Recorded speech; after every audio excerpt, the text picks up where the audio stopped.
في واحدة بتقول أنا عندي 21 سنة ومتجوزة جديد من شهر كده. كنت عازمة أهل جوزي على الغدا وأنا كنت في المطبخ بجهز الأكل.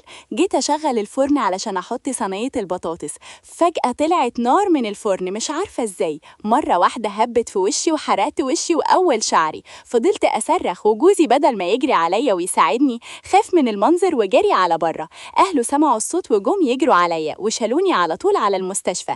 عيب تشوف اسم سيدنا محمد قدامك وما تعملش إعجاب ولا حتى تصلي عليه في التعليقات.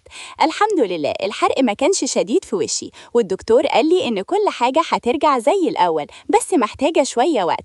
وفعلا اتحسنت كتير ومكان الشعر اللي اتحرق بدأ يطلع فيه شعر جديد. بس أنا مصدومة من جوزي، قرفان مني واتغير معايا قوي، ودلوقتي مش بيرضى يفطر ولا يتغدى معايا، بيروح يتغدى عند أهله كل يوم. امبارح قلت له خدني معاك نتغدى سوا عندهم، قام زعقلي وقال لي عايزة أخدك تقلبي معدتهم بشكلك ده، خليكي في البيت أحسن.